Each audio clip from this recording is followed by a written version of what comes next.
Sin duda alguna, históricamente esta no es la época en la que nació el Señor Jesús. Algunos estudiosos de los tiempos piensan que el Señor Jesús pudo haber nacido en el semestre que comprende entre marzo y agosto o septiembre, porque la Biblia nos da algunos detalles. Uno de ellos es que estábamos en verano, los pastores estaban en el campo cuidando las ovejas, y eso solo ocurre en el verano. En esta época en Israel están en invierno, así que los pastores no tienen a su rebaño en el campo, sino que los rebaños están en los apriscos. Pero la Biblia dice que ocurrió en verano. Sin embargo, hace siglos atrás, cuando el Imperio Romano, en una desazón de todo lo que hacen, porque todo lo hacen mal, tratando de traer engaños sobre la gente, se preguntaron entre ellos, bueno, ¿y cuándo nació Jesús? El obispo de Jerusalén para esa época contestó sin estudiar, sin meditar, nació el 25 de diciembre. Así que cuando esa información llega a Roma, se decreta que en todo Roma se va a celebrar una fiesta que los cristianos de Antioquía, ese lugar donde Pablo había ido a predicar, ya estaban celebrando. Los primeros en celebrar la Navidad fueron los primeros cristianos en la iglesia en Antioquía. Pero en el Imperio Romano dijeron, no, vamos a hacerlo el 25 de diciembre, porque cada vez que subía un emperador romano a gobernar a todo el imperio, la coronación se hacía un 25 de diciembre. Así que estos dijeron, bueno, pues si estamos diciendo que Jesucristo es el Rey sobre todas las naciones, entonces vamos nosotros a decir que Él nació un 25 de diciembre. Debe quedar claro, esta no es la época en la que nació el Señor Jesús. Sin embargo, ese ambiente que está en el inconsciente colectivo, siento yo que lastimosamente se ha venido perdiendo en su esencia, porque la gente, primero, no entiende qué es la Navidad, y lo segundo es que hace algunos años atrás entramos a una sociedad que está completamente secularizada. Hasta hace algunos años atrás usted veía inclusive los comerciales de televisión que decía RCN, permítanme hacer este comercial aquí, les desea feliz Navidad y feliz Año Nuevo. Caracol les desea feliz Navidad y próspero Año Nuevo. El granito de café que salía con su comercial tan bonito y tan contagiador de alegría, lo mismo hacía. Pero si ustedes observan, hoy la sociedad ya no dice feliz Navidad, hoy la sociedad dice felices fiestas, porque en esta época de secularización, de alguna manera se ha tratado de sacar de la mentalidad, del inconsciente colectivo, la idea que Jesucristo es el Señor. Nosotros debemos entender algo: el mundo desea borrar el nombre del Señor Jesucristo. Y lastimosamente un gran porcentaje de la iglesia del Señor, por estar peleando y diciendo, no, es que esas son fiestas paganas, no debemos hacer arbolito, algunos escriben cosas terribles en sus redes sociales por una lucecita, entonces se involucran y se comprometen en secularizar más esta sociedad que tan necesitada está del mensaje de Cristo Jesús. Como les decía, la primera Navidad la celebró la iglesia de Antioquía, esa que tantas veces se menciona en el libro de los Hechos de los Apóstoles. Y ellos introdujeron esa palabra Navidad por medio de una palabra que conjugaron, armaron, que es la palabra latina nativitate. La palabra nativitate significa nati, nacimiento, vita, vida, te o ti, para ti. Entonces es como si ellos estuvieran diciendo, estamos celebrando el nacimiento de la vida para ti. Eso es lo que significa Navidad, nativitate, nacimiento de la vida para ti. A mí personalmente, esta época me ilustra muchísimo, me gusta muchísimo, respeto a los que tienen alguna distancia con lo que yo quiero decir, pero todo lo que diré, lo diré basado en la palabra del Señor, no para referirme a épocas, no para referirme a momentos, sino para hablar de ese acontecimiento en el que Dios mismo se ha manifestado. En el pesebre no nació cualquier ser humano, y quiero que tenga en cuenta lo siguiente: Jesucristo no llegó a ser divino porque tuvo una demostración de hechos. Jesucristo es divino porque antes de esos hechos, Él es Dios. Alguien diga conmigo, Jesucristo es Dios. Escribiéndole a Timoteo en su primera carta, el apóstol Pablo le dice lo siguiente. Dice, y sin falta, voy a leer una versión muy antigua. Esta es una versión de 1569 de la Biblia del Oso.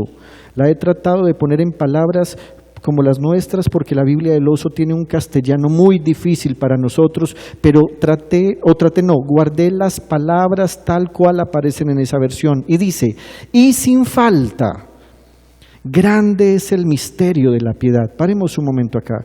Cualquiera que diga que comprende el plan de salvación completamente, cualquiera que diga que tiene una revelación completa de la palabra, inclusive cualquiera que diga que tiene una nueva revelación, es alguien que está mintiendo, porque la Biblia dice que esto es un misterio, y este misterio nosotros lo hemos observado con lo que va a decir el apóstol, pero no lo podemos comprender, le pertenece solo a Dios. Y él dice, este misterio que es el de la piedad consiste en lo siguiente.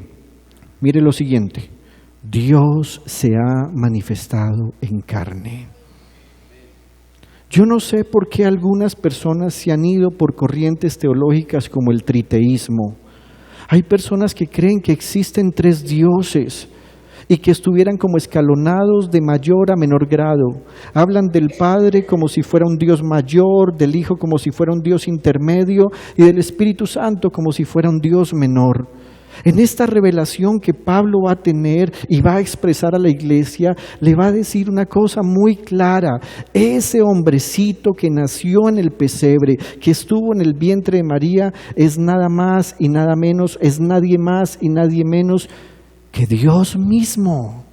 Dios se ha manifestado en carne, ha sido justificado con el Espíritu, ha sido visto de los ángeles, ha sido predicado a los gentiles, ha sido creído en el mundo, ha sido recibido en gloria. Insisto, no estoy compartiendo este mensaje porque piense que en esta época nació el Señor Jesús, pero lo que sí quiero es compartir este sermón, porque algunas veces siento que lastimosamente donde más se odia el pesebre, más se odia el árbol de Navidad, más se odian las inocentes bolitas y guirnaldas, más se odian los buñuelos y natilla, es precisamente en la iglesia de ese precioso Dios que nació en Belén. He escuchado cosas tan ridículas como: uno no debería comer natilla en diciembre, eso es paganismo. He escuchado cosas tan tontas como: esas luces de Navidad, parecen una cantina, parecen un bar. Y me pregunto, ¿será que nosotros sí tenemos el concepto verdadero de lo que significa Cristo Jesús en la vida de la humanidad? ¿Será que nosotros sí tenemos claro cuál es el verdadero mensaje de la Navidad? Si usted quiere escuchar lo que significa este mensaje de Navidad en la persona de Cristo Jesús, le sugiero que hoy, mañana o esta semana escuche el sermón de hoy a las 8 de la mañana. Pero este momento quiero usarlo porque además me parece importante que la historia del pesebre, la familia del pesebre, debe ayudarnos a nosotros a reflexionar para que sepamos si tenemos una buena actitud, si en realidad nuestro corazón es humilde y así podamos aplicar ese mensaje que las Sagradas Escrituras tienen acerca de la familia del pesebre. Por eso me gustaría en primer momento hablar de José. ¿Quién era José? La Biblia dice en Mateo capítulo 1, versículos 18 y siguientes lo siguiente: el nacimiento de Jesús, el Cristo, fue así. Su madre, María, estaba comprometida para casarse con José, pero antes de unirse a él resultó que estaba encinta por obra del Espíritu Santo. Como José, su esposo, era un hombre justo y no quería exponer la vergüenza pública, resolvió divorciarse de ella en secreto. Las versiones más antiguas dicen cosas como decidió abandonarla en secreto. Pero cuando él estaba considerando hacerlo, se le apareció en sueños un ángel del Señor y le dijo: José, hijo de David. Ustedes recuerdan que al Señor Jesús más adelante lo van a llamar así: Jesús, hijo de David. Aquí el ángel está diciendo: José, hijo de David, no temas recibir a María por esposa, porque ella ha concebido por obra del Espíritu Santo. Dará a luz y le pondrás por nombre Jesús, porque él salvará a su pueblo de sus pecados. Todo esto sucedió para que se cumpliera lo que el Señor había dicho por medio del profeta. Está hablando de Isaías. La Virgen concebirá y dará a luz un hijo y lo llamarán Emanuel, que significa Dios con nosotros. Cuando José se despertó, hizo lo que el ángel del Señor le había mandado y recibió a María por esposa, pero no tuvo relaciones conyugales con ella hasta que dio a luz un hijo, a quien le puso por nombre Jesús. La Biblia en realidad habla muy poco de José, pero lo que habla es suficiente. Cuando uno piensa en el carácter de José basado en estos textos bíblicos, tiene que resaltar unos valores. Y esos valores me gustaría mucho que los escucháramos no pensando en que son valores para un cierto género. Que hablemos de José como hombre no significa que solo los hombres necesitan estos valores. Todos vamos a aplicarlos. La Biblia dice que hay un hecho que está cambiando un proceso que en la naturaleza de Israel tenía las siguientes características. Los hombres tenían una época para casarse que iba entre los 26 y los 33 años. Ese era un periodo de tiempo en que los hombres se sentían ya adultos y se sabía que estaban preparados para casarse. Las niñas o las mujeres en Israel estaban divididas en varias etapas.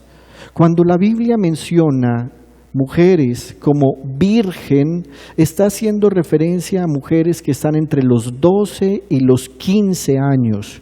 Así que esto a nosotros nos da una ilustración de más o menos qué edad tenía José y qué edad tenía María. Historiadores como Joaquín Jeremiah o como Flavio Josefo ilustran acerca de estas costumbres que había y muestran que en realidad había una diferencia de edad entre José y María que lo hacían a él como un hombre maduro, ya capacitado y responsable para tener un hogar, y ella estaba en el periodo de edad en que las niñas normalmente se casaban. Si en Israel una muchacha pasaba los 15 años y estaba entre los 15 y los 18 años, se sentía como un mensaje de urgencia: necesitamos casarla rapidito, algo no anda bien acá. Y si pasaba de los 18 años, se consideraba una mujer, discúlpenme esta expresión, la usaré solo para hacerme entender, dejada por el tren. Tanto los profetas antiguos como Isaías y ahora el evangelista Mateo están resaltando algo. Esta muchacha estaba dentro de esas que se consideraban virgen, por lo tanto estaba entre los 12 y los 15 años. Ahora bien, Esto no es especulación. Esto que les acabo de decir hace parte de ese costumbrismo que nos ayuda por medio de ciencias como la antropología y la arqueología a entender qué estaba pasando en el momento en que el Señor Jesús nació. Y una de las primeras cosas que observamos allí es que se va a hablar de José como un hombre que tiene una característica que es valiente. El versículo 18 dice: el nacimiento de Jesús el Cristo fue así. Su madre María estaba comprometida para casarse con José, pero antes de unirse a él resultó que estaba encinta por obra del Espíritu Santo. Y usted me dirá, ¿y por qué esto está hablando de valentía en la persona de José? Mire, José, a diferencia de muchos de los de su época, en medio de una crisis económica que afectaba a Israel, los romanos habían traído unos terribles impuestos, la economía estaba no boyante, estaba en escasez. Él toma, cuando llega a su edad de madurez, una decisión y dice: yo quiero casarme. Pero además ha seleccionado a una niña, es una virgen. Y eso significaba que él estaba mostrando un carácter que lo llevaba a enfrentarse a la realidad que había en su época. En la costumbre de Israel, cuando un hombre decía quiero casarme, desde el momento en que se desposaba o se comprometía, a partir de ese instante tenía un año para preparar ese nido de amor o ese lugar donde habitaría con su esposa. Ese hombre anunciaba y le decía a todos: he tomado a esta mujer, me quiero casar con ella, me voy a desposar con ella. Los ojos de todos estaban encima de ese hombre. Ese hombre no podía tocar a esa mujer para tener relaciones sexuales. Tenía que esperar un año. ¿Qué hacía en ese año? Levantaba una casa, la amoblaba, la dotaba. En medio de las dificultades tenía que ser una casa donde se pudiera vivir. El padre de ese hombre, durante todo ese año, tenía que ir a supervisar lo que éste estaba haciendo. Y le decía: ¿sabes algo? Esta pared no está bien hecha, esto no está bien revocado, esas piedras no son las correctas, ese techo no quedó, cambia eso. Porque además el papá de ese hombre daba un certificado con su palabra que iban a dignificar a esa mujer. En el Imperio Romano ocurrían otras cosas. Las mujeres no eran dignificadas, las mujeres eran esclavizadas. En Israel, en contraste a lo que pasaba en las demás regiones del mundo, la mujer era dignificada. Así que José, cuando la Biblia nos está diciendo que se ha desposado con María, lo que nos está diciendo es: entró en un proceso de construcción, entró en un proceso donde se va a enfrentar a una economía donde ya no solamente tiene que trabajar para él, sino que sin tener a su esposa todavía, tiene que trabajar también para ella. Ahora bien, también digo que es valiente porque en esa época, si alguien decidía no casarse, no era lo común. Si decidía no casarse, y repito, no era lo común, es porque entraba en un periodo ministerial de nazareato. Ese nazareato duraba solo 7 años, así que cuando terminaban ese nazareato muchos decían: bueno, ya me acostumbré a vivir solo, pude ayudar en las labores del templo, aquí me dan comida, me dan bebida, me dan una cama, yo estoy bien así. Y muchos huían al tema del matrimonio porque se sentían incapaces de tener una familia por la cual responder económicamente, por la cual responder emocionalmente. Sin embargo, cuando llegó la hora para José, él dijo: me quiero casar. Y la Biblia dice que María, la madre de Jesús, estaba comprometida para casarse con José. ¿Sabe algo? Cuando pensaba en esto, realmente el hecho de casarse es un hecho para gente valiente. Hoy estamos viviendo en una sociedad en la que las relaciones sexuales, por ejemplo, no son para vivirlas y disfrutarlas en el matrimonio. ¿Se ha dado cuenta cuántas personas tienen un novio 7 años, 10 años, 15 años? No, mi novio, ¿y hace cuánto están juntos? No, como 35 años. Y se pregunta uno, ¿qué hay detrás de todo esto? Hay una incapacidad, hay una cobardía para dar un paso que requiere precisamente valentía, y es el pacto de llegar a la presencia de Dios y en medio de la sociedad que nos rodea para decir, me estoy comprometiendo en amor contigo. La vida matrimonial ha sido completamente desdibujada por el diablo, pero también por la mente degenerada de los seres humanos. Este hecho en el que se resalta que María estaba comprometida con José nos habla acerca del carácter valiente de José. Seamos sinceros, ahora estoy casado y he aprendido a comprender cosas que antes no podía ver. La valentía no está ni siquiera solo en el paso de dar ese momento de compromiso por medio de las palabras en una recepción o en una liturgia. El compromiso está en el día a día. Ayer estábamos con mi familia haciendo unas diligencias y nos estaba atendiendo una persona y mi hermana me preguntó, ¿tú te volverías a casar con Mariana? Y yo contesté, no, yo no me volvería a casar. Yo no me volvería a casar. Y entonces ella me dice, ¿pero cómo así? ¿Qué estás diciendo? Y yo me estaba imaginando esa expresión como ese momento en el que tuvimos un noviazgo y llegamos hasta acá. Y yo le dije a todos, mire, mi noviazgo fue una cosa terrible, terrible. Y no porque Mariana y yo no tuviéramos una buena relación, sino porque, diré esto con mucho respeto, algunos de ustedes no fueron muy amorosos con esa decisión que personalmente yo tomé. Algunos de ustedes fueron absolutamente crueles, dañinos y humillantes, no todos. Algunos inclusive dijeron, ¡ja! Me voy de esa iglesia, no vuelvo. Y salieron y se fueron a hablar cuánta peste y cuánta tontería se les ocurrió, porque no hay nada peor que uno estar en desacuerdo con algo que no le gusta, pero uno no sabe expresar sinceramente que no está de acuerdo con eso. Así que el que no expresa la verdad, ¿qué tiene que hacer? Hablar bobadas, boberías y mentiras. Pero también les decía a ellos, miren, desde el momento en que Mariana entró por esa puerta, cuando yo la vi, a mí se me conmovió, y miren, yo quería llorar en ese momento, sinceramente no lloré, para que ustedes no fueran a decir, está llorando porque ya va a dejar de ser soltero. Sin embargo, desde el primer día que estuvimos juntos, Dios me ha hecho verdaderamente feliz con mi esposa, pero eso requiere valentía. La valentía de comprender el silencio del otro, la valentía de comprender qué es lo que está tratando de decirme con sus palabras, la valentía de poder entender cuáles son sus necesidades, la valentía de poder respetar el espacio del otro cuando está enfermito o indispuesto. Anoche mi esposa toda la noche estuvo enfermita, yo toda la noche pasé derecho, llegué a este culto sin haber dormido nada en la noche pensando en cómo estaría ella.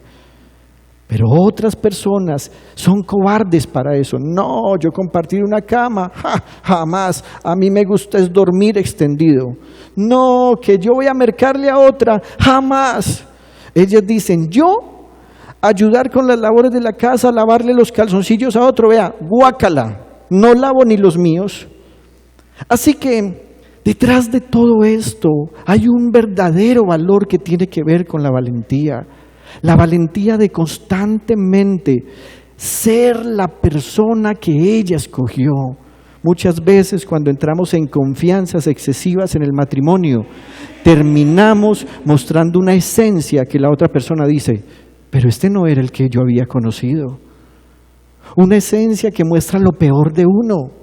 Y eso hace que se deterioren las relaciones, porque lo que se busca en el matrimonio no es de crecer, sino crecer. Que la vida del matrimonio no mengue a uno, sino que los dos puedan fortalecerse, que los dos puedan tener palabras de reconocimiento, palabras de amor, palabras de respeto, palabras de apoyo. Cuando José tomó la decisión de casarse con esta jovencita, estaba dispuesto a renunciar a su propia vida, porque ahora tendría en sus manos la responsabilidad de cuidar a esa personita que en algún momento le guiñó el ojo, se sonrojó, se le hicieron unos huequitos en los cacheticos cuando él llegó con un chocolate. Y él dice, esta es la que quiero tener el resto de mi vida. También la Biblia dice que era un hombre justo. Versículo 19, como José, su esposo, era un hombre justo y no quería exponer la vergüenza pública, resolvió divorciarse de ella. La palabra que la Biblia usa aquí para justo es una palabra que cuando la estudié en el lenguaje original en griego me sorprendió. Justo significa equitativo, inocente, pero también significa santo. Santo. Esta expresión para José significa que él realmente tenía su confianza puesta en el Señor y que al tener su confianza puesta en el Señor, él vivía como a Dios le agrada. Hemos entrado hace muchos siglos en una sociedad en la cual se cree que, por ejemplo, la virginidad tiene que ser una obligación solo de la mujer. En nuestra sociedad machista se han contado muchas historias de cuántos padres de familia acudieron a muchachas que practican la prostitución y les llevaban a sus hijos y les decían, hágamelo hombre. Porque no había una conciencia de responsabilidad sexual por medio de la santidad, incluida la virginidad para el hombre.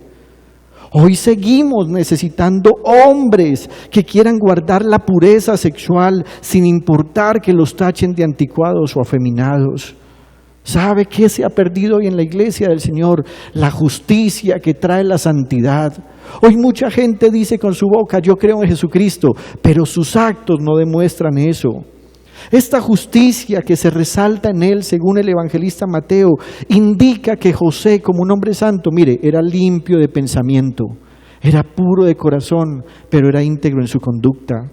En la iglesia les hemos enseñado esta premisa, que es santidad, es limpieza de pensamiento, pureza de corazón e integridad de conducta. Vale la pena aclarar en este punto que estas no son características exclusivas solo para los hombres, son necesarios para todos. Hoy no hay virginidad ni pureza sexual en los hombres, pero seamos sinceros, tampoco en las mujeres. Hoy la gente idolatra un ídolo con forma de María. Hoy la gente idolatra un ídolo con forma de José, pero no tienen en cuenta que estas verdades estaban detrás de ellos dos. Dice además el evangelista que él no quería exponer la vergüenza pública. Y quiero que entendamos lo siguiente. El romper el compromiso en secreto significa que él tenía una intención en la que buscaba que ella no muriese. Voy a leer este texto en la versión Reina Valera. Dice, José su marido, como era justo y no quería infamarla, quiso dejarla secretamente. ¿Por qué quiso hacer eso? Quiero que piensen lo siguiente. Él está en ese periodo de tiempo que es de un año construyendo sus cositas y por alguna razón a él le llega la noticia que ella está en embarazo. Recordemos, la Biblia ya nos dijo que es justo y justo significa que es inocente, equitativo y santo. Pero cuando le llega la noticia él dice, ¿cómo está en embarazo? Yo no la he tocado, yo no he tenido relaciones sexuales con ella. Así que él por un momento empieza a pensar, ¿qué voy a hacer aquí? Dios, en su ley, había dicho que si una mujer que estaba comprometida para casarse con otro, resultaba o se descubría ese asunto, esa mujer tenía que ser apedreada. Así que José inmediatamente dijo, bueno, está en embarazo, no es mío. Si yo salgo y digo que no es mío, a ella la van a apedrear y al bebé que lleva con ella también. En Deuteronomio 22, 28 y 29 la Biblia dice, cuando algún hombre hallare a una joven virgen que no fuere desposada y la tomare y se acostare con ella y fueren descubiertos, entonces el hombre que se acostó con ella dará al padre de la joven 50 piezas de plata y ella será su mujer por cuanto la humilló, no la podrá despedir en todos sus días. Versículo 23. Si en una ciudad se encuentra casualmente un hombre con una joven virgen, ojo con esto, ya comprometida para casarse y se acuesta con ella, llevarán a ambos a la puerta de la ciudad y los apedrearán hasta matarlos. A la joven por no gritar pidiendo ayuda, a los de la ciudad, y al hombre por deshonrar a la prometida de su prójimo, así extirparás el mal que haya en medio de ti. Así que, ¿qué nos está diciendo la Biblia? Ella tenía que morir, porque la lógica natural indica lo siguiente: ella está en embarazo, él no la tocó. Si él no la tocó y ella está en embarazo, la ley natural dice que ella tuvo que haber sido tocada por otro hombre. Y entonces él dice, más bien voy a huir, porque si huyo, entonces a ella la dejarán viva, todos dirán que yo fui el que la embarazó, pero por lo menos salvaré su vida. Otros dirían, y entonces si tenía la intención de no infamarla, ¿por qué quería casarse con ella? Permítame suponer algo acá, esto no lo dice la Biblia, pero la intención de José nos lo da a entender. Tal vez él pensó, si ella está en embarazo de otro hombre es porque no está segura de estar conmigo y no me ama. Así que si no me ama la dejaré libre, no la acusaré para que no la apedreen, pero prefiero huir. Y además, al huir, entonces él diría, me quedo con la culpa. Él quería que la sociedad y la familia dijera, ese José sí es un descarado, avivato, sinvergüenza, vea lo que le hizo a la niña. Él estaba dispuesto a ese juicio, porque quería protegerla a ella. Así que él quiso preservar la vida de María, haciéndose culpable, como si tal vez la hubiera engañado en su amor, y estaba huyendo para no responder. Otra característica que nos dice la Biblia es que era un hombre con clase. Capítulo 1, versículo 20. Pero cuando él estaba considerando hacerlo, se le apareció en sueños un ángel del Señor y le dijo, José, hijo de David, no temas recibir a María por esposa, porque ella ha concebido por obra del Espíritu Santo. José era descendiente directo del rey David. La Biblia nos dice que el rey David tuvo varios hijos, pero en un primer momento, cuando él va a morir, le da su reino a un hijo que va a crear una línea genealógica que es Salomón. De esa línea genealógica proviene José, de la línea genealógica de Salomón. Así que José de alguna u otra manera fue educado todo el tiempo como si fuera un hijo de rey. Ellos tenían la expectativa en Israel que en algún momento Dios restauraría el reinado sobre Israel. Y como había una línea genealógica, para ese momento histórico a José le hubiera tocado llegar al reino. José, sin embargo, era un carpintero. Todos lo sabemos, la Biblia nos dice que la gente daba testimonio que era un simple carpintero, aunque era una labor muy bonita para esa época. Además, producía mucha riqueza. Se cree que José además tenía muchos empleados que estaban alrededor de él. Sin embargo, esta característica que el ángel le reconoce nos dice mucho a nosotros, José, hijo de David. Ahora bien, a manera de historia, y vamos a hacer un paréntesis, aunque José, por herencia de la línea genealógica de David por Salomón, debía ser rey, hubo un rey que de esa misma línea genealógica de David por medio de Salomón se llamó Jeconías. A ese Jeconías, Dios por medio del profeta Jeremías le dice, voy a quitarle el reino a Jeconías. Ya Jeconías no tendrá la herencia ni la línea genealógica. Así que Dios le quitó a esa línea de David por Salomón el reinado cuando llegó durante una época que reinó un hombre llamado Jeconías. Otras versiones en Reyes lo llaman Joaquín, pero en Jeremías se menciona Jeconías. Y Dios dice por medio del profeta, voy a guardar mi pacto con David y ya no será por medio de Jeconías, sino que será por medio de Natán. Natán fue otro hijo de David. ¿Y sabe de cuál tribu o de cuál línea genealógica provenía María? De la línea genealógica de Natán. Usted va a encontrar que en Mateo y en Lucas hay dos líneas genealógicas diferentes. Una de ellas es la línea genealógica de María, la otra es la línea genealógica de José. Ambos terminaron siendo familiares lejanos, descendientes de David, pero a José se le había quitado el reino y María seguía por la línea genealógica de aquel a quien Dios, por medio del profeta Jeremías, anunció que se le entregaría el reino. En otra oportunidad hablamos de esto. La Biblia aquí está reconociendo que José es descendiente de un rey. Estoy diciendo que esta característica es tener clase. Y tener clase no es sinónimo de riqueza, de opulencia o de ostentación. Es más bien una forma de reconocer que alguien es amable, respetuoso, cordial, educado, humano. El ángel, cuando lo llama, no le dice José e inmediatamente menciona a su padre, sino que menciona esa herencia de la cual él provenía. José, hijo de David. El ángel le está diciendo, ¿qué vas a hacer? Detente un momento, tú no eres cualquiera en Israel. Dios está permitiendo que por medio de tu vida haya además una restitución y que haya un cumplimiento de la promesa que Dios le hizo a Abraham y que le hizo a David. Pero el ángel está diciendo, tú no eres un cualquiera, tú no eres un desgraciado, tú no eres un abandonador, tú no eres alguien burdo, tú no eres alguien que le gusta estar en escándalos, metiéndose en problemas, siendo arrogante, siendo soberbio y siendo orgulloso. Tú eres un descendiente del hombre del cual Dios mismo dijo, es un hombre conforme a mi corazón. También la Biblia nos dice que era un hombre obediente a Dios. En Mateo capítulo 1 versículo 24 dice, cuando José se despertó, hizo lo que el ángel del Señor le había mandado y recibió a María por esposa. ¿Qué característica está tan linda de la obediencia?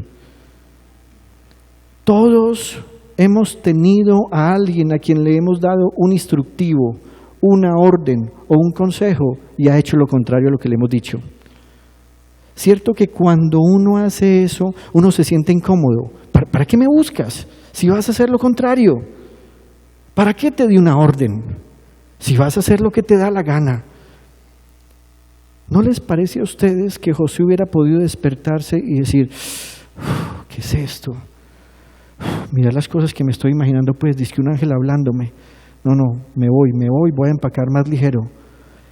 Él tenía una convicción de lo que estaba haciendo Dios. Dios había tocado su corazón. Quiero que sepa esto. No es posible ser obediente si Dios mismo no nos otorga un corazón obediente. No es posible. Y dice, cuando José se despertó, hizo lo que el ángel del Señor le había mandado. ¿Cuántas veces hemos escuchado la voz de Dios y hemos insistido en hacer lo que no conviene? ¿Cuántas veces hemos escuchado un consejo? Hombre, no vas, no lo hagas, ten paciencia. Pero decidimos, no, es que es en mi tiempo. ¿Sabe algo que a mí personalmente me atormenta y me saca de casillas? Cuando alguien asegura que Dios le está diciendo que haga algo que va en contra de la voluntad del Señor. No, pastor, ella es casada, pero yo estuve en ayuno y oración, Dios me mostró que sí, que me la llevara para mi casa. Esa es la mujer que Dios había prometido para mí. Eres un desobediente y eres un mentiroso. Estás poniendo palabras en la boca de Dios que no son ciertas. ¿Cuántas veces usted ha recibido un consejo de cuida a tu esposa, ámala, perdona, sé sensible? Usted, esposa, ¿cuántas veces ha recibido el consejo de oye, cambia tu lenguaje, sé moderada, arréglate, recíbelo con alegría? Cuando él venga, que no te encuentre como doña Florinda con los rulos ni con pepinos en los ojos. Pero tú insistes en hacer lo que quieres y entonces la desobediencia te está llevando a la desgracia. También la Biblia dice que José era un hombre con dominio propio. Versículo 25, pero no tuvo relaciones conyugales con ella hasta que dio a luz un hijo a quien le puso por nombre Jesús. Esto no fue algo difícil para él. Él sabía que ella estaba en embarazo. Y quiero que piense lo siguiente. Los que somos hombres, cuando estamos cerca de una mujer que nos gusta, todo nos funciona. La mirada, el oído, el olfato, la sexualidad, todo nos funciona. Todo nos funciona. Pero este hombre tenía un corazón íntegro en el cual albergaba dominio propio. ¿Cuántas veces hay mujeres casadas en el matrimonio que se sienten abusadas sexualmente porque él no tiene control? No tiene control. Así que todo el tiempo tiene que estar encima, buscándola. Mi amor, tengo el periodo, no importa. Después nos lavamos. Cosas que Dios mismo dice que son inmundas.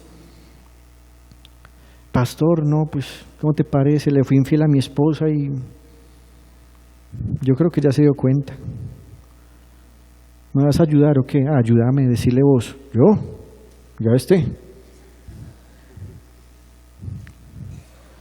¿Y qué pasó? Pastor, es que usted sabe, uno es hombre y uno no se aguanta. Eso no es cierto. Eso no es cierto. Sí existe el dominio propio, y ese dominio propio viene como parte del fruto del Espíritu Santo. ¿Sabe en qué estaba comprometido, concentrado, como un cumplidor de promesas? ¿Sabe qué estaba haciendo José? Él tenía claro que ese niño que estaba en el vientre era nada más y nada menos, nadie más y nadie menos que el Dios hecho hombre. Así que él no estaba con un afán de ¿qué hubo? ¿Cuántos meses faltan? 4. Y el tipo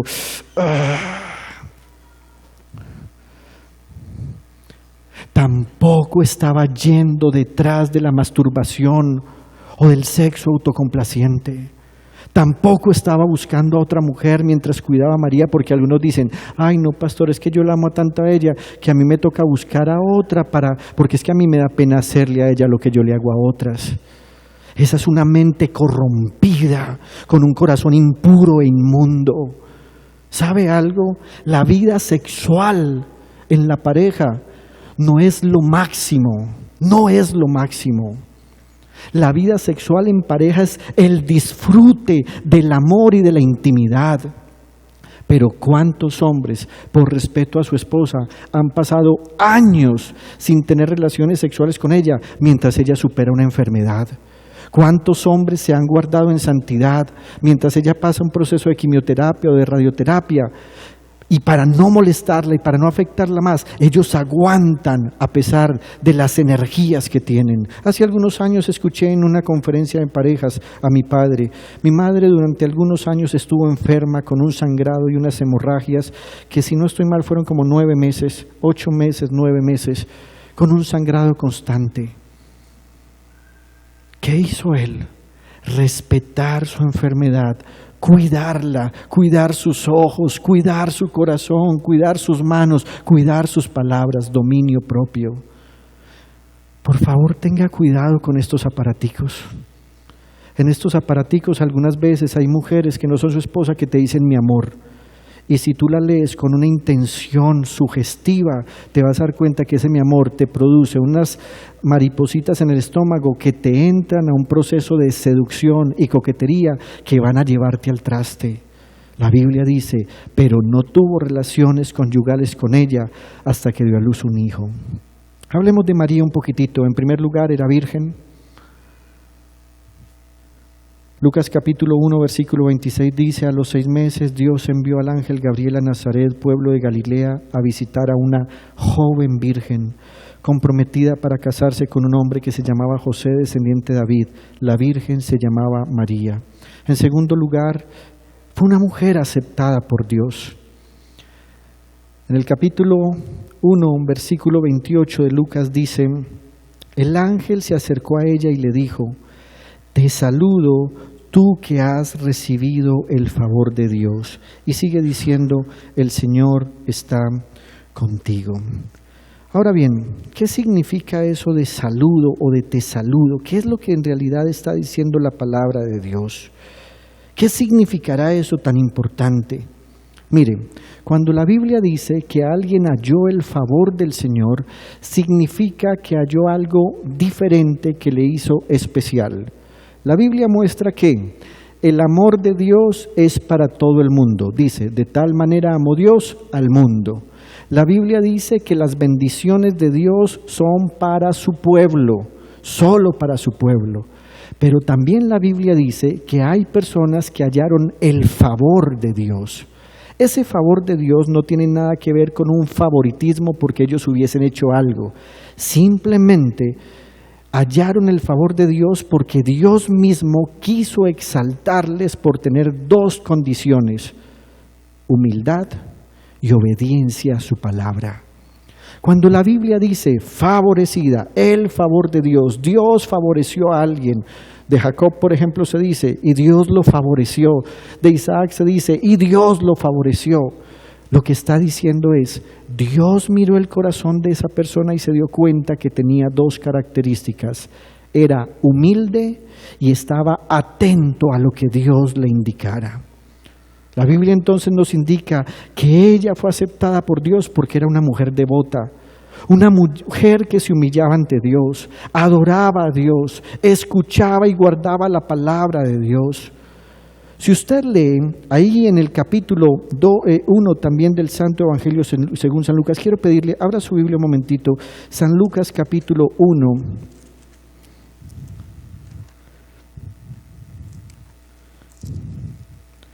Y va a ir conmigo un momentico al versículo 46. Usted se va a dar cuenta qué experiencia de adoración tan grande tenía ella.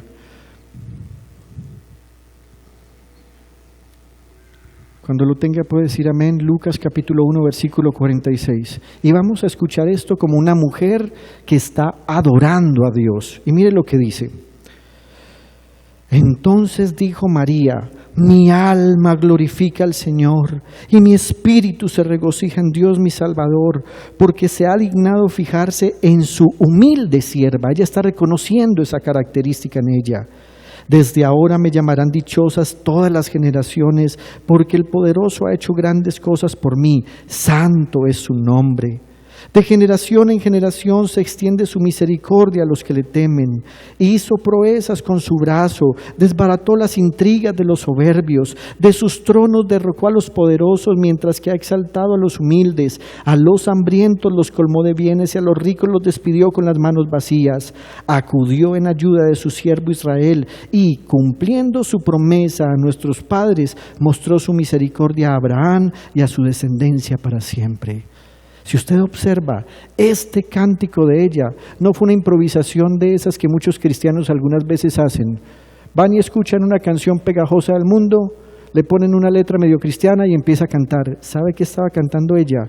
Estaba recitando las proezas que Dios ya había hecho y en las cuales ella había sido formada. Esta mujer fue aceptada por Dios. ¿Y cómo sería eso que el ángel le dijo, muy favorecida, que dice la Biblia que ella se perturbó? Versículo 29. Ante estas palabras, observe que no ante la presencia del ángel, no fue ante la presencia del ángel que ella se perturbó, sino ante estas palabras. ¿Cuáles fueron las palabras? Esas palabras fueron: has recibido el favor de Dios. Ella, como buena israelita, dijo: ¿yo he recibido el favor de Dios?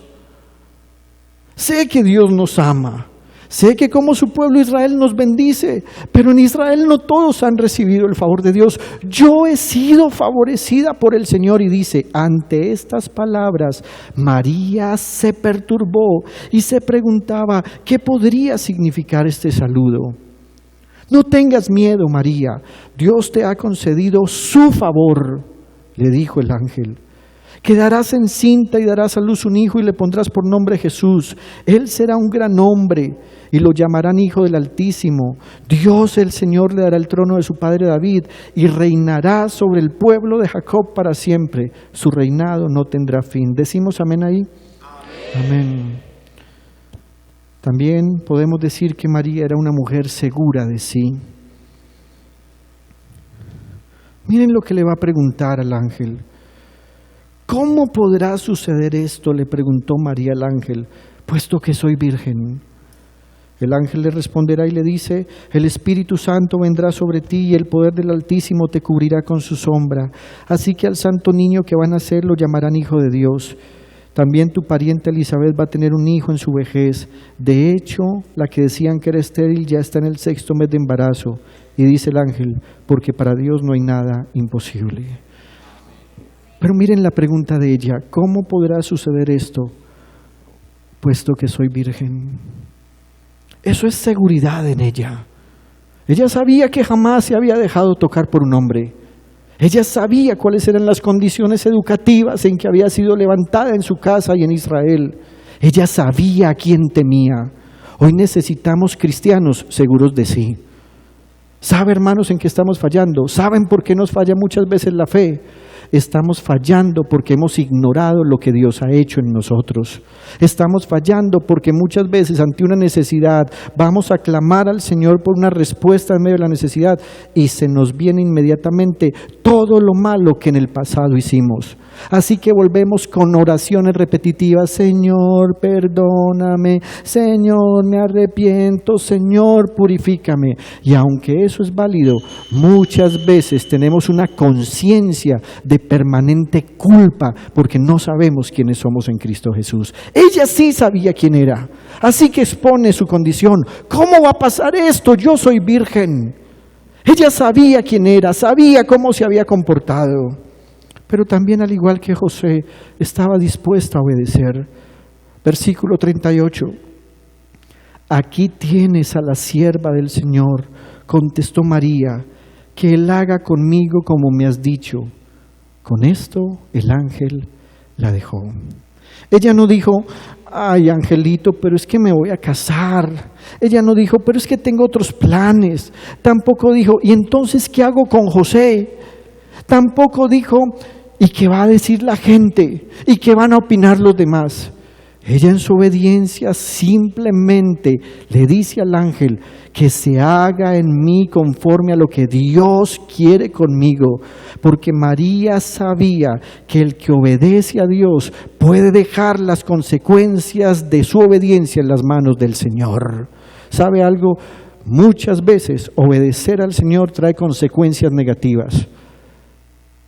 Pero cuando eso pasa, nosotros debemos dejar esas consecuencias en las manos del Señor. Permítame, me devuelvo un poco en la historia. ¿Se acuerda de José, el hijo de Jacob? Llegó la esposa de Potifar a seducirlo. José, papi, venga. ¿Está viendo esa chanclita que está ahí? Ay, venga, me la voy a poner, que me acaba de poner el pedicure. Venga, rico, rico para rico. No hay nadie en la casa. Venga, cosa, mucho. Cura.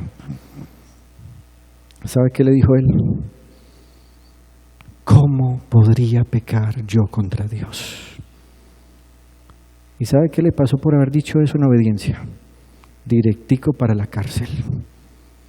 Pero ¿sabe cómo inicia el versículo cuando está directico en la cárcel?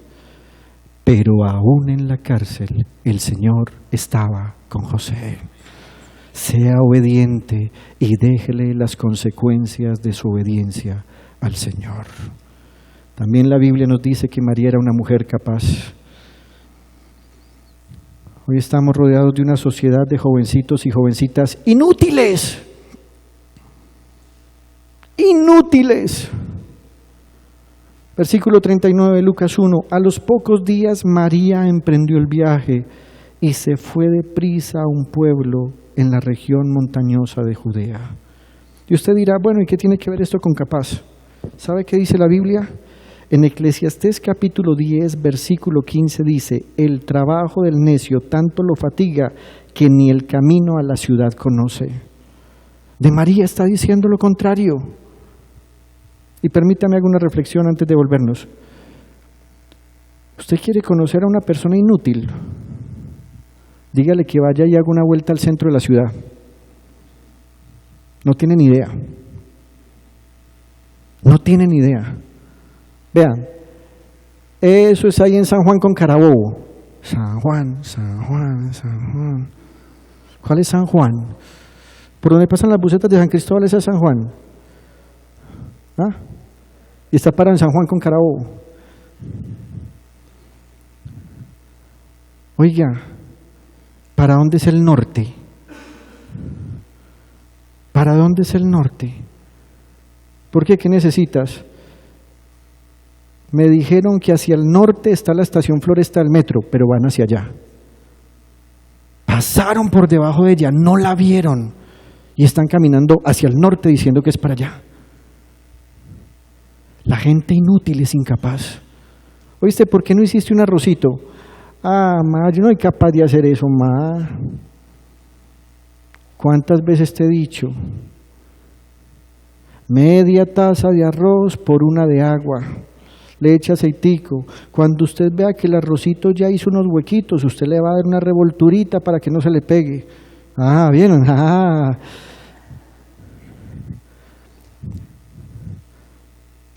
Vaya, lave los baños. Ay, gas. Allá que uno orina. Sí, pero es que es el baño suyo, mi hija. Es el suyo. ¿Y uno cómo lava los brasieres? ¿Por dentro o por fuera?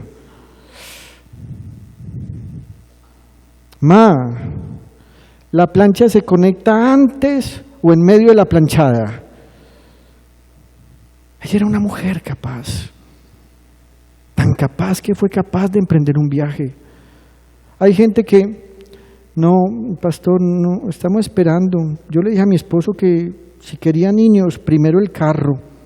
Tiene que comprar carro, porque yo no me imagino pues una barriga, el bolso donde llevo los cosméticos y otro bolso donde lleve la ropa por si de pronto se nos viene.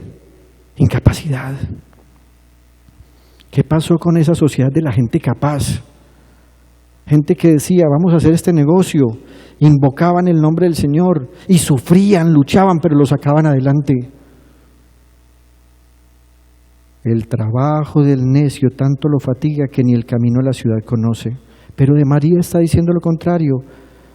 A los pocos días María emprendió el viaje y se fue deprisa a un pueblo en la región montañosa de Judea. Gente capaz, gente capaz. Hoy deberíamos escuchar las palabras del apóstol Pablo, deberíamos estar aptos para toda buena obra. Pastor, a mí me gusta cantar, pero eso de arreglar sillas no soy muy bueno.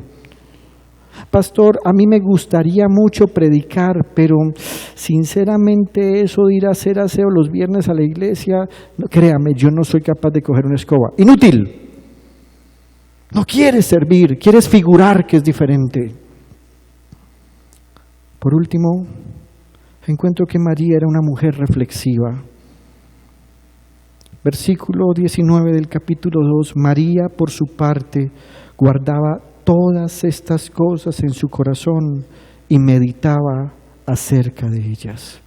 Qué importante sería que antes de estar pronunciando palabras necias, antes de estar teniendo enojos, gritos, antes de estar teniendo esas depresiones que hunden a la gente y no los dejan ni levantarse de la cama, fuéramos gente capaz de reflexionar. Bien, venga, sentémonos, Nicolás. Estoy hablando conmigo. ¿Qué está pasando aquí? ¿Qué fue lo que hiciste? ¿Qué dijiste? ¿En qué fallaste? ¿Cómo estuvo todo?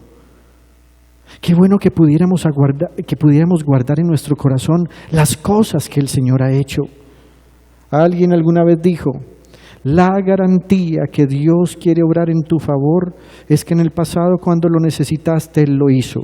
Si lo hizo en el pasado, ¿por qué crees que ahora te va a abandonar cuando lo estás necesitando? ¿Sabe cómo se llama eso? Reflexionar. El viernes pasado, el jueves en realidad, mi esposa y yo tuvimos en casa a una niña que conocimos en la farmacia de aquí al lado. Hace 6 meses la conocimos y nos atendió muy bien cuando íbamos a buscar algún medicamento, cuando necesitábamos que nos inyectara. Nos dimos cuenta que era una muchacha venezolana. Pero un día particularmente tuvimos una sensación de angustia porque vimos que ella cerró la farmacia y salió corriendo hacia el metro. Mi esposa y yo a partir de ese día empezamos a orar por ella. Señor, ayuda a esta muchacha, no sabemos quién es, no sabemos por qué está corriendo, no sabemos qué le pudo haber pasado. Sin embargo, días después empezamos a acercarnos. Un día le llevamos un yogurcito, otro día le llevamos una chocolatinita y un día le preguntamos el nombre y ella un poco reacia nos lo dio, pero notamos que ahora cada vez que nos veía nos saludaba y empezamos a tener una serie de conversaciones. Habíamos hecho el propósito desde esa época, 6 meses atrás. Dijimos, vamos a tenerla a ella en nuestra casa en la campaña evangelística, cada uno gana uno. Pero ahora venía una cosa muy difícil. ¿Cómo la invitamos? Un día, sin embargo, llegamos, la invitamos y ella al principio estaba reacia, inclusive a darnos su número de teléfono, se puso súper nerviosa, pero hubo un momento en el que dijo, está bien, sí voy a ir. Pero como tenía turno, el día de cada uno gana uno, nos dijo, mira, estoy trabajando en la noche, no me queda fácil ir. Si ustedes me pueden esperar 2 semanas, pues entonces los acompaño en su casa. Y dijimos, está bien. Pero ella empezó a sentir la motivación y nosotros orábamos, Señor, que no se pierda esta oportunidad de estar con ella.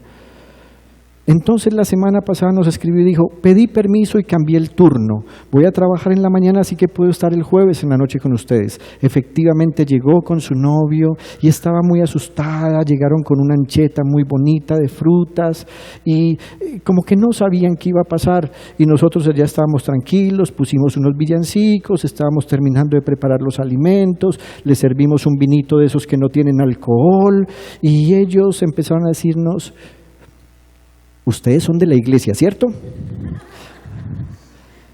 Sí, somos iglesia del Señor. Y ustedes nos invitaron porque nos quieren hablar de la palabra de Dios. Bueno, entre otras cosas queremos hacer eso.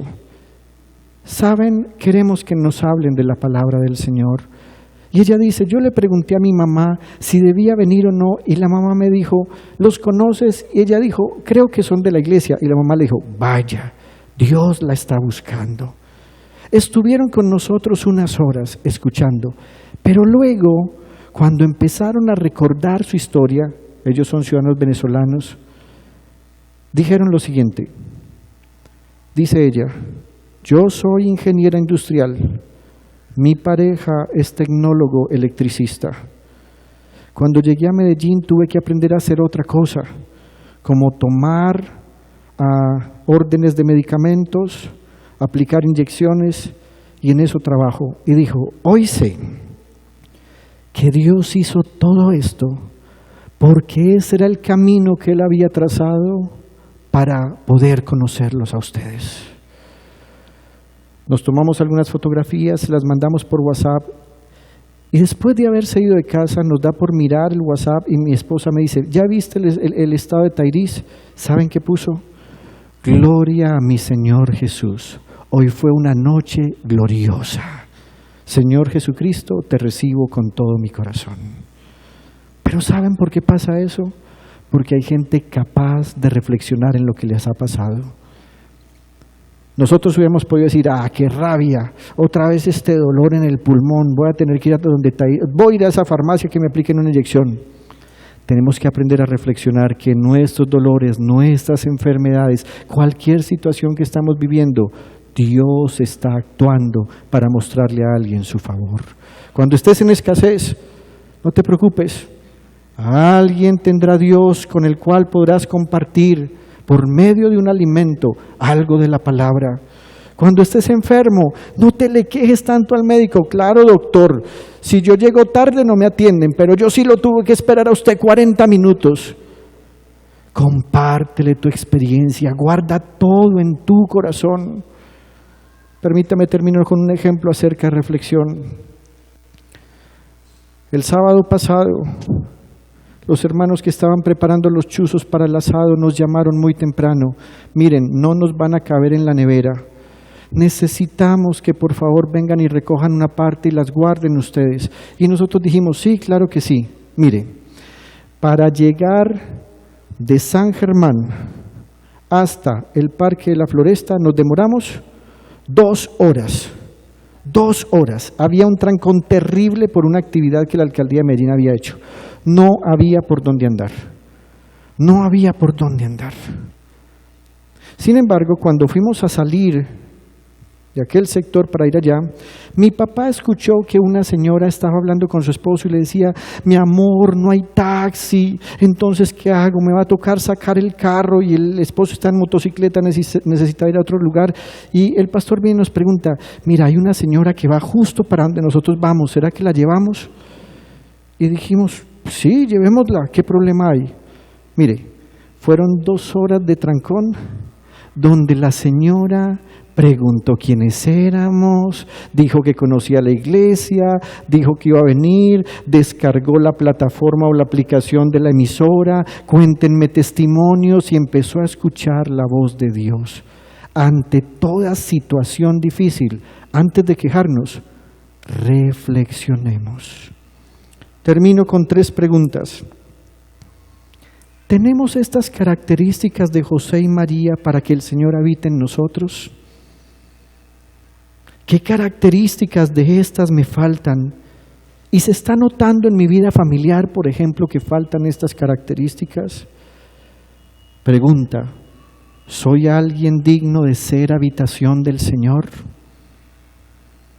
El pesebre no fue el hogar permanente del Señor, pero allí vivió o habitó una familia digna de imitar. Padre, esta noche, esta tarde ya te damos gracias. Y te damos gracias porque tu palabra nos confronta, nos limpia, nos vivifica y nos llama a tener una vida digna. Señor, si tú habitaste en un pesebre, yo te invito a habitar también en mi vida. Permíteme ver en tu palabra la verdad de lo que tú te has propuesto, para que mi vida sea un altar permanente para tu gloria.